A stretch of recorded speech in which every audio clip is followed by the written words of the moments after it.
Hello, everyone, and welcome to Season 1, Episode 6 of Scribe's Journey with the Three Scribes, where we'll be discussing the Rule of Three. I am Travis Crokin, the Calm Scribe, and I'm joined with my fellow scribes. I'm LJ Stanton, the pedantic scribe. I am TR Albee, the oddball scribe. Welcome, scribes. How are you all doing tonight? Doing all right. It's supposed to be cold outside, but it feels like spring, so I'm very confused. You Yeah. California. It's it always nice feels out, like spring. 72 and sunny. I can't really complain. Yeah, I'm in Canada. I should be buried under a blanket of snow and under a blanket fighting off the cold, but it is unseasonably warm today. It's actually 15 degrees Celsius. So everything is melting, but we're having some wild windstorms coming through because that's what happens when weather changes the weather. But apart from the weather forecast, today we are going to be talking about the Rule of Three. So the homework, or the recommended book of the month for last podcast was any children's book that had the Rule of Three, because we're going to discuss children's books as we start with this. So how did you both do with your book of the month? What did you find? And the other thing was to read the book and then to try to find the Rule of Three within that book. Try to identify it. How did that work for both of you? Terribly. Really? I have no access to kids' books, so I went off of looking for the Rule of Three in the book that I was presently reading, as well as looking back on fairy tales and like Aesop's fables and all of those kinds of things to see where the Rule of Three is, if I could find it, and therefore how old a concept it is, which on that front, very successful. Excellent. That is great. That's, again, it's used a lot in fairy tales and a lot of varieties. So we are going to be discussing a particular aspect of it with kids' books first, and then we're going to break into how it's used by so many different methods in writing. How about you, Ted? What did you find? I constantly read kids' books, so I literally have a small stack of them. I mean, a lot You'll of times graduate sooner or later. You'll graduate. Well, eventually. I mean, I was on picture books. Now we're on chapter books now because my son is 6. So it's like, we're eventually getting. But I it's also good for reference material for what I'm writing, right? So, to see the format and all that sort of stuff. So I have access to a lot of them. The one I wasn't really too sure about this. This one book I was reading was called Desmond Cole Ghost Patrol. It is. I was looking through it, and it's about kind of like a Ghostbuster type duo, young African American kid and young Hispanic kid, and they go throughout this neighborhood of this entire area and that they live in. I can't remember the name of the place, but they do kind of ghost hunting and strange events and stuff. But they're in this book, the first one. The only thing that I could kind of reference to the Rule of Three was that the 3 encounters that they had. They had the first encounter where he came into the house. The one Andreas came into his new house, and the ghost kind of shifted all the furniture and lifted it up, and then he came back in. His dad came back in. Everything was normal. Then he came back another few scenes later. All the silverware turned into this giant silverware walking human form, from the ghost. And then the last type of encounter was he and Desmond coming in, and the ghost is lifting up the couch and about to slime him.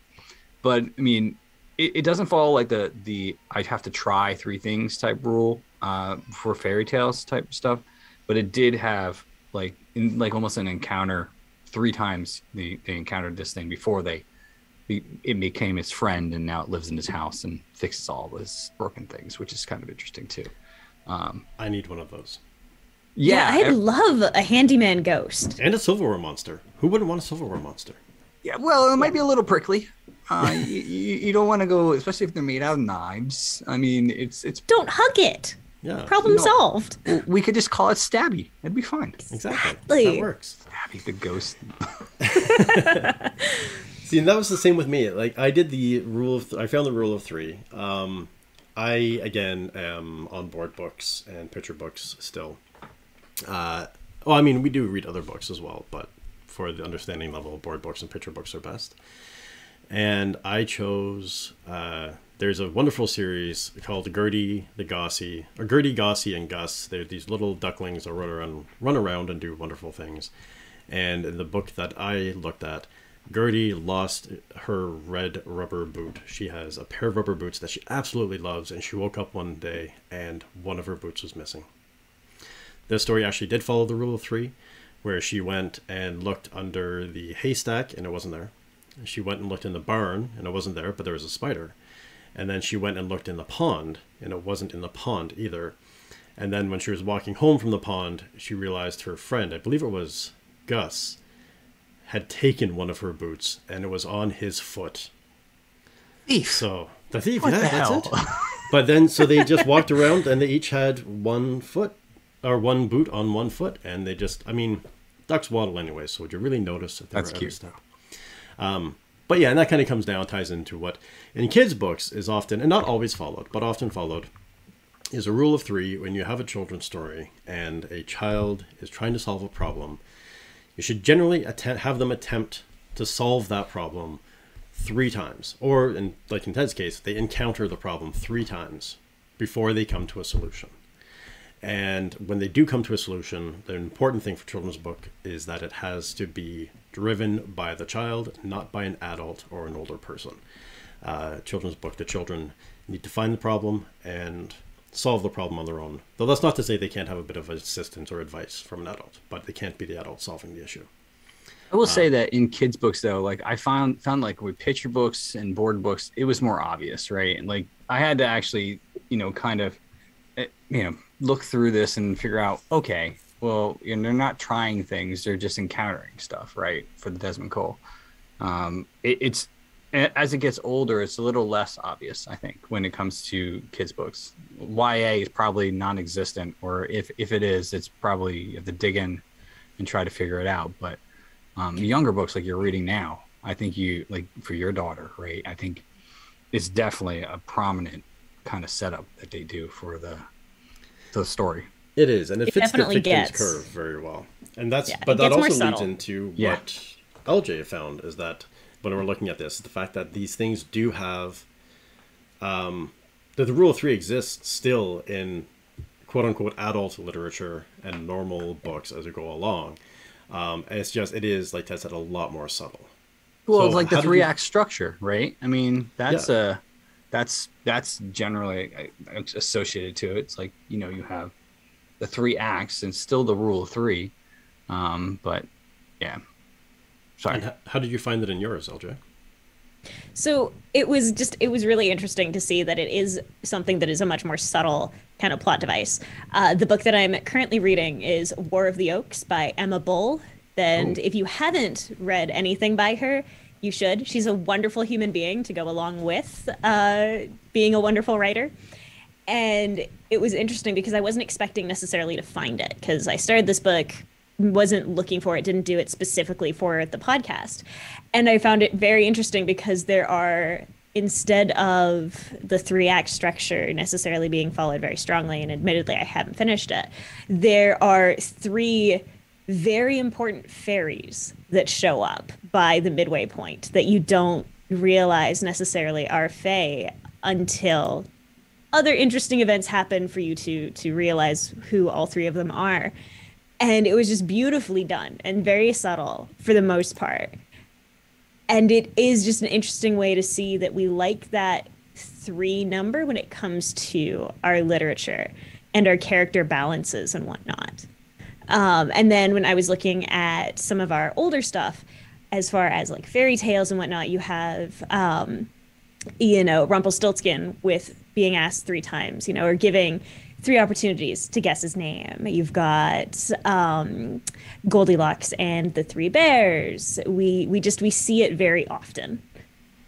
Yeah, Well, look we at the do. Christmas Carol, like Yeah. the three ghosts, past, present, and future. Right? I mean, that's another great example of having to go through 3 challenges to get to the realization that he was an asshole.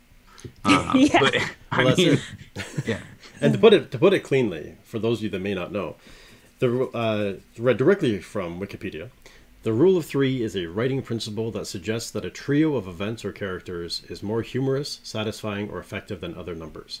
The audience of this form of text is also thereby more likely to remember the information conveyed, because having three entities combines both brevity and rhythm, with having the smallest amount of information to create a pattern. So this is something that we do see, and it's not... So one thing that I like to point out with it as well, with the rule of three in adult writing, is the fact that we have, if we talk about the hero's journey, where they pass the threshold, pass the point of no return, they go into the trials. That's actually right. It's in the title as well. The allies, enemies, and trials, or test allies and enemies, however you want to put it. It is a pattern of three as well. But generally, when the new protagonist who's about to become the hero in the hero's journey, they don't go out with their new abilities and test something once, fail, and then it all clicks and they become the hero that they're going to go through. They generally go through at least 3 challenges or 3 trials as they're going through, and they fail each time and they learn as they go along. So we even see that in the hero's journey. We can see it in a lot of different places. Well, and if you look at some of the prominent children's fiction, not necessarily picture books and board books, I leave that for you guys with small children. But I know, looking at things like Harry Potter, you have the hero trio with Harry and Ron and Hermione. You have the Deathly Hallows. You have the Triwizard Tournament. There are often a lot of these things that how we can pull in 3 is a very satisfying number, especially since it does prevent that neat, pairing off. You can't make it any smaller easily without it being, a 1 to 2. Whereas if you go with an even number like a 4, you can pair off, and then those 2 groups can go and do something else, and it makes it easier to split. Whereas when you have the trio, it's a trio is going off to do something, and they are probably going to end up sticking together through that process. Exactly. And one of the best ways that I've heard it when we're talking about this kind of concept for listing things, 1 is an absolute. If you have something, that's 1 is a statement. 2 is divisive. If you have 2 things listed, people automatically start comparing and contrasting 2 things. 3 is a complete. 3 is a connection. 3 complete is telling kind of a complete story, and it's very comforting, and there's something about it that we connect to. And 4 or more is just a list. Yep. Now you're just listing things. So 3 is kind of that sweet spot that you want to find and get into. And that is actually a direct quote from Roy Peter Clark, the author of Murder Your Darlings. So it does factor in that way. And so the rule of 3 does factor in to a lot of different writing, but we should probably pause just momentarily for our next recommended reading for our next podcast. So the recommended reading that we have, that book that we're recommending for our next podcast. So the next podcast will be coming up in January. We'll be giving those dates coming up very soon. And our next topic is going to be, and this is going to give another hint as to what the overall arc of next season will be, is ideas and conceptualizing for story writing. So the book that we're recommending for that, and to get yourself ready for the next season, is by Will Storr, and it is a book called The Science of Storytelling. It's got a lovely black cover to it, a very simple, clean, crisp design for the cover. It is The Science of Storytelling, Why Stories Make Us Human and How to Tell Them Better by Will Storr. And then we will be discussing ideas and conceptualizing in our next topic. I'm very excited for that one. Yeah, that's going to be a good one. Yeah. That's a big thing. I mean, I find that's a big thing that people have a lot of problems with. It's either they have a ton of ideas and they don't know how to bring them into conceptualization and break them down and build on them, or you want to write, there's an ember burning inside of you, but you just can't get that spark. You just can't get that idea that opens the floodgates and unlocks the creativity for you. So we're going to break into that next. Yep. Yep. It'll be a lot of fun. Most definitely. But yeah, so going back to the idea of the rule of three, and just touching upon kids literature again for just a moment, I just have a note down here as well of no adults allowed. Ted, do you want to talk about why it's important in a kid's book to have children solve the problem and it not be the adults that are solving the problem for the kids? Like, why do the kids need to, this is the rule of three, but breaking apart from it a little bit is, why do the children in a children's book need to be the ones driving the story? Well, I think it's because a lot of times it's them going on a journey to learn some sort of moral or value or necessary lesson that they have to go. I mean, you can't rely on adults to do everything. My son is very independent at 6, constantly tells me that, nope, I don't need your help. And I'm like, okay. So the stories kind of reflect that, I think. At least that's my opinion. At least it's no parents allowed, because again, you're teaching the kids a lesson that independence good. Yeah.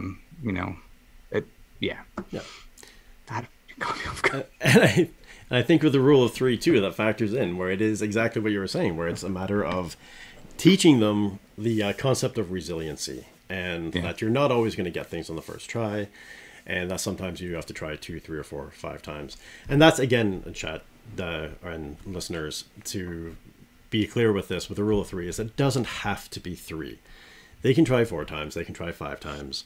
But generally, you want them trying things. And if you have your heroes doing trials and tribulations, you want them to go through at least 3 things. Because it doesn't make much of a book. If you have the hero go through 1 trial and then they learn everything and then they can defeat the bad person or the antagonist of the story, then you may as well just have them refuse the call to action and just walk away and go climb back into bed, because you don't have much of a story. It also like even having the three attempts, right? It teaches kids, I think it teaches kids that it's okay to fail, right? You're not always going to succeed. But what you see in these stories as they go through the second attempt is that they're learning from it and they're trying something new. Okay, well, that didn't work. And then they try it again, and maybe that's the time it does. A lot of times kids, I find, especially at a young age, and, be honest, even some adults, when they don't succeed, they can't handle it, right? And I think it's a good life lesson for all kids, even at 3 years old, like 3 years when he was 3, because he's 6 now, right? I kept telling us, like, it's okay. He would try something, he would get upset, and I was like, that's all right. Let's look at what you did. Let's try it again. And most of the time he would succeed, after a few other attempts. But the rule of three kind of is a really good groundwork for realizing that failure basically builds success if you learn from your mistakes. And that's the big thing, is learning from it. And I think the other reason why it's no adults are allowed is because, as we all know, parents just don't understand. Parents That's right. don't get it. And they never listen. How many stories have we read? Thank you, Fresh Prince. But how many stories have we read where the kids, or even myself written, where the kids are like, no, it was a ghost that came and did this thing. The parents are like, yeah, no, ghosts don't exist. So the kids are kind of left on their own anyways, because parents just don't have the time or the care, or they just don't understand. My wife does that all the time. I'm like, I talk about something very early on. I'm like, oh yeah, and then the goblins, and she's like, there's no such thing as goblins. I'm like, oh, seriously, give me a minute here. He's imagining these things. Don't ruin it. So, you got to nurture that imagination. Oh, he has a lot of imagination, regardless of my wife's denial of the existence of awesome things that I want to exist. I mean, but he knows, like, we're reading. What are we reading? Spiderwick Chronicles now, right? So I'm reading it to him. He's enjoying the stuff. This is my first read through of it. I haven't discovered any rule 3 in it yet. I'm only in the first book, halfway through. But we discovered that there's a book about the Fae, and he's like, Fae aren't real, are they? I was like, no, sadly they're not. But it's good to imagine about it, and there's nothing wrong with pretending that they exist sometimes. Ted, you're out. And the Fae are coming after you now. I know. No, you better take that back. Fae are real. Yeah. Better to I'm not play wake it up tomorrow safe. morning. Better to play it safe with the Fae. They might not, they probably don't exist, but if they do, don't cross them. Yeah, they're not Leprechaun's gonna come drag me Yeah. off in the middle of the night, and Yup. you know, and be like, Well, that's it. They're going to teach you a lesson. But I know. so, Yep. LJ, a question for you. Because something that I firmly believe, and people often, until I explain it, often look at me like I've got three heads. Ooh, 3 again. See, Yeah. rule of 3. See, Yeah. 3. Is, for me, ghosts, ghoulies, goblins, dragons, fae, elves, dwarves, they are real and they do exist. And in my mind, for that, is they may not be tangible in the sense that you can touch them or you can see them, but they exist in such a manner that there's rules on what they are and what they are not, what they look like, how they act, what their backgrounds are. And if something can control your life, can give you nightmares, can make you afraid to do or say certain things, does that not give it some level of credibility and reality? Yes, absolutely. I think at the end of the day, ideas have power. And therefore, it doesn't matter whether it is a highfalutin philosophical idea, because you can go down those rabbit holes and it gets very strange after a while. Same thing with like quantum physics we can't really explain how a lot of this works, but it just does. When you start looking at things like fae, like elves, like all of these things that you find often in both kids' books as well as in, fantasy as a fantasy writer, it would be a disservice, I think, to people and to different cultures and to, my nephews and your guys' kids to completely categorically state these things don't exist and you shouldn't believe in them because they don't. Because as Neil Gaiman put it really well, and I'm going to end up paraphrasing, it's not that, fantasy teaches us that dragons exist. It teaches us that dragons can be beaten. And if we want to, especially when you're a kid, if you are reading a book and it is, against, dragon slaying or it's, goblin slaying or, time travel or finding that little boot, if you start telling kids like, no, you can't use that as a good allegory or analogy for struggles in your own life because those things aren't real, you're just damaging them in so many ways, as far as I'm concerned. I'm gonna let you go, and I'm gonna sick you both on my wife. This way, you think you can stop her from destroying all the cool fantasy stuff that I introduced my son to, But no, I agree 100% with that. I think it does do a disservice to kind of tell kids that these things don't exist right up front. Let them have their imaginations run wild, right? And even with the negativity that my wife brings on all these things, it's not negative, but it's just like, she's more grounded to reality and I am more heads up in the clouds type person.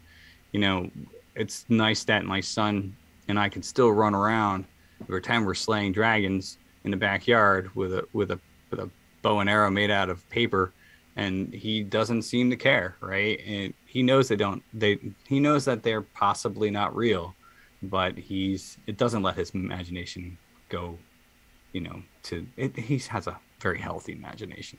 Yeah. So that's a big thing. That's what I'm hoping for. And that's with my daughter. And that's something that, because I've got such huge imagination, and that's something I see, like, she's at this age now where she's just over 8 months old and she picks up on everything. So now it's like, I am so in tune to everything that's on my floor. Like I see a speck of dirt on my floor and I'm like running over and picking it up because she sees it. She can crawl now. Like she looks like a wounded vet that had his legs partially blown off in the war because she just drags them limply behind her. But she just army crawls across the floor. And she does this thing where like she'll notice this tiny little speck of dust and she just zips right over to it. So it's kind of becomes this mad dash of like trying to beat her to this fleck of dust so she doesn't shove it in her mouth. Or yeah, because she wants to eat it. Right, exactly. That's it. It's everything goes in their mouth at this point. It's the worst. But she's starting to move her legs now when she crawls as well. It's just that initial that you see just the legs being dragged behind. That means she's gonna get faster. By the way, you realize that, right? Yes. It goes from the undead army crawl to the I am now the Flash, and literally like that. And next thing you know, it's gonna be like, oof, God. Yeah, she's definitely getting there. She's got some movement. But again, that's the thing is, she notices things that as adults we don't notice anymore, right? We're not on. No, it's not even that we're not on that level. It's just we skip past things so quickly, and children still have this ability to just notice something and go over and immediately investigate it and inspect it. Well, and that is just throwing back to topic a little. That is one of the really valid reasons to help put in concepts like the rule of three, where it is the try again.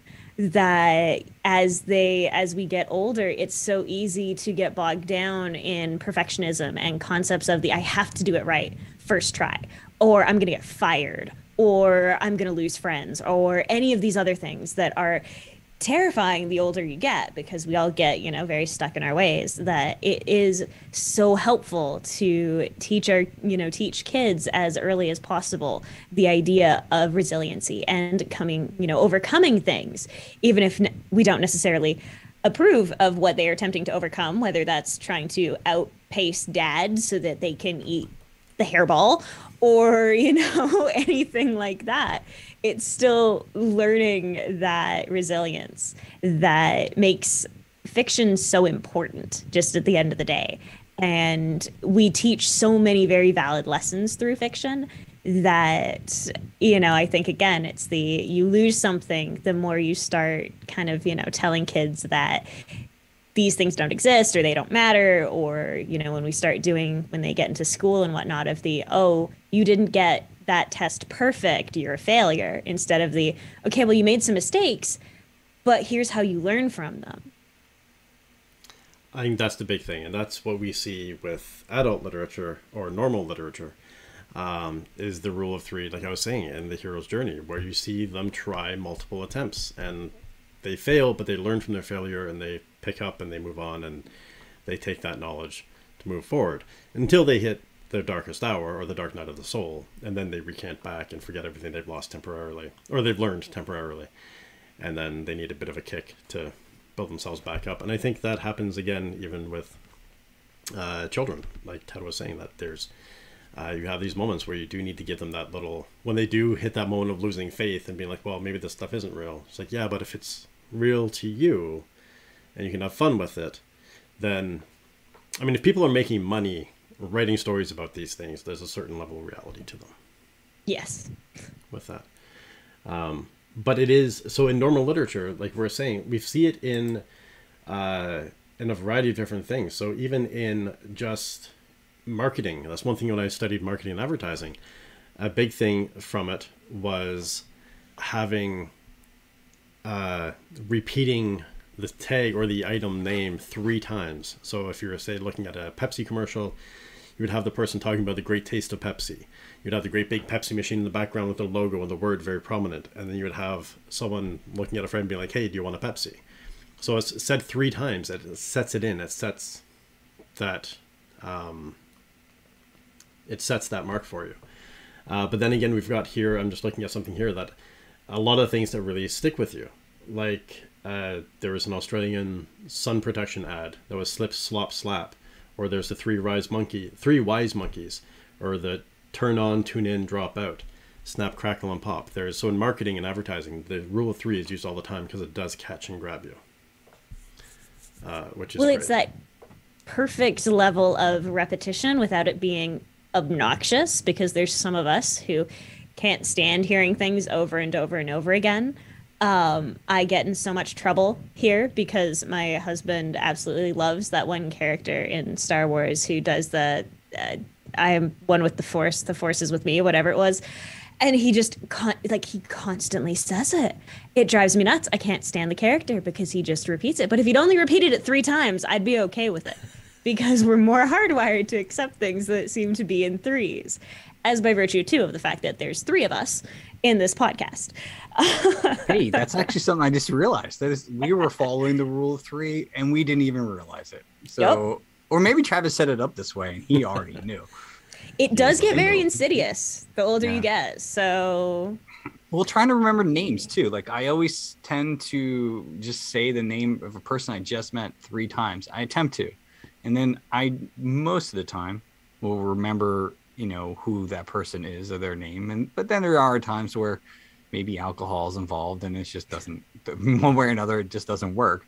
But yeah, I always try when I meet someone new, to say their names 3 times. Because like you said, there's something about the number that's, minimal enough that also triggers something in your memory to kind of hopefully remember that person's name. That's my only example. That might be why I remember animal names so much better. Because like if I meet somebody at the dog park, I can remember their dog's name, no problem. And it's probably because I hear them yell it several times instead of their name, where it's just like, yeah, you're so-and-so's owner. Whatever your name is. Yeah.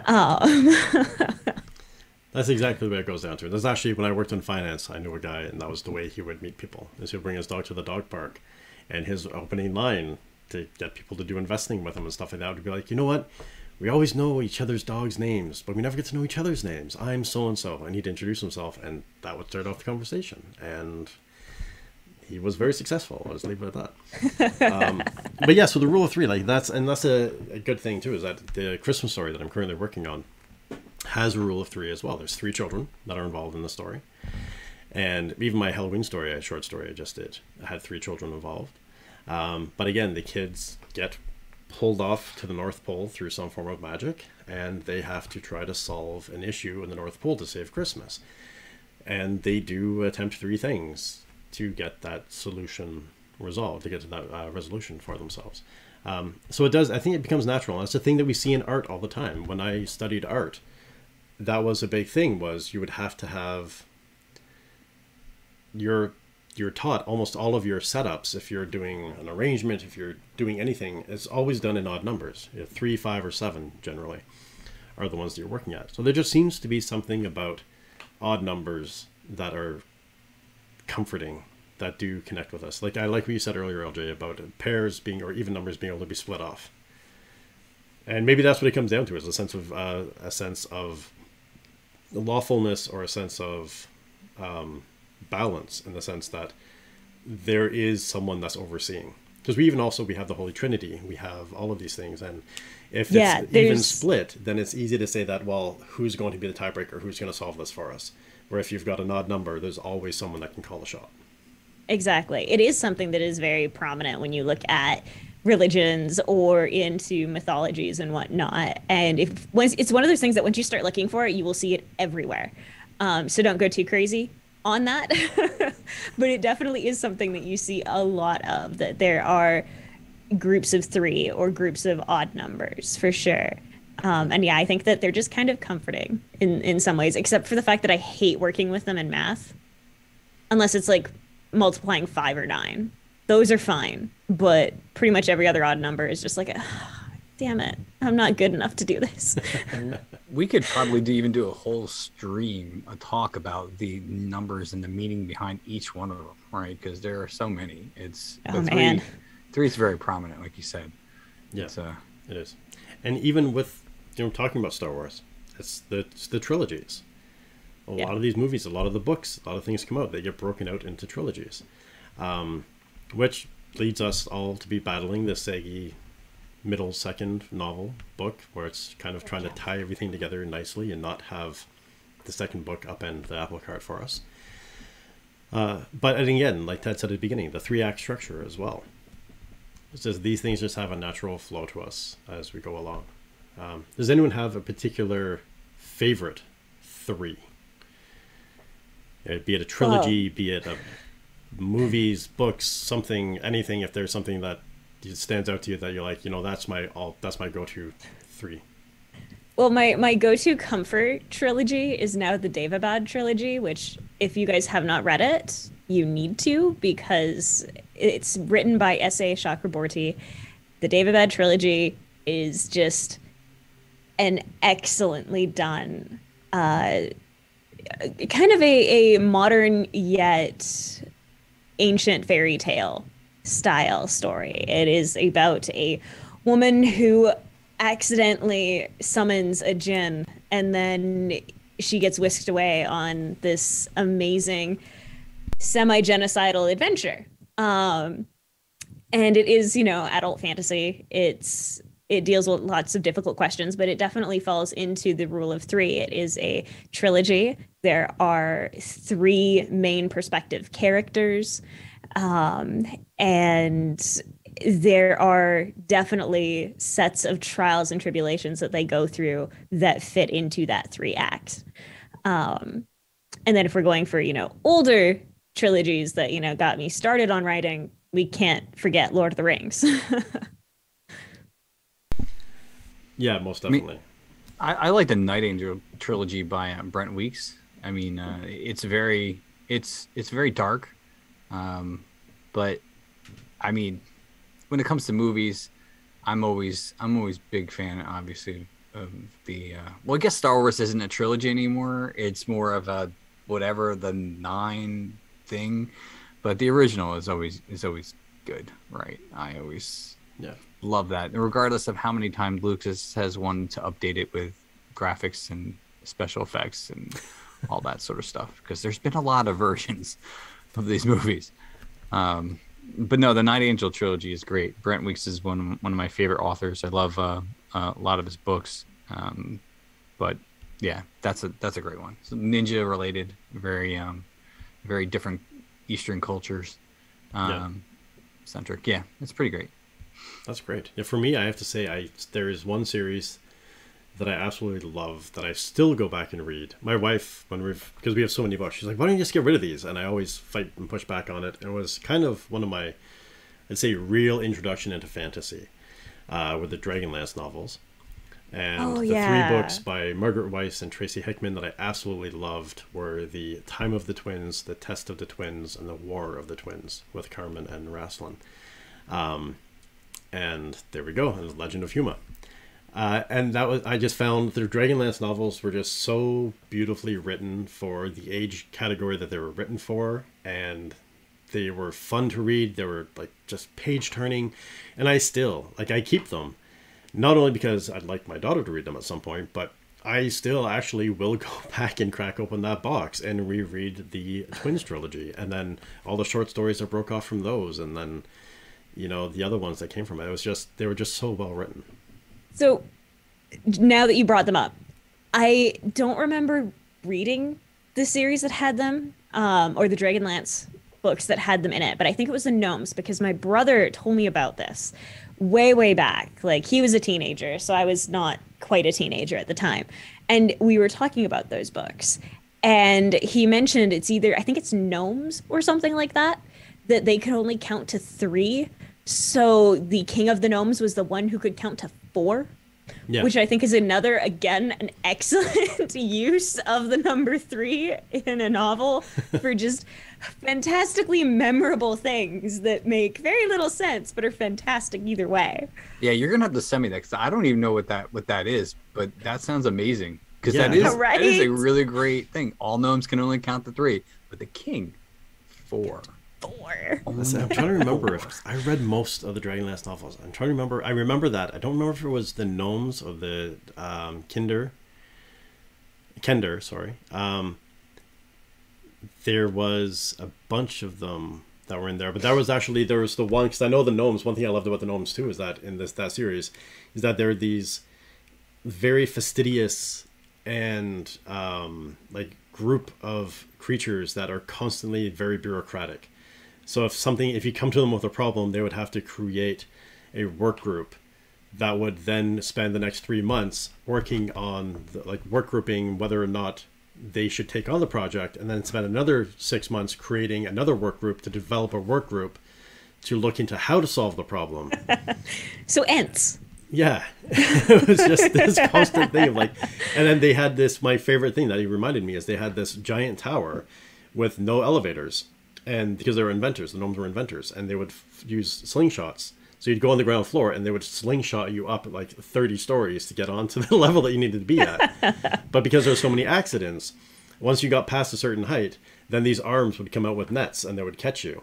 if you fall, and you would always fall because their inventions never worked. So you would fall, and that would bring you in like 3 or 4 stories below where you needed to be.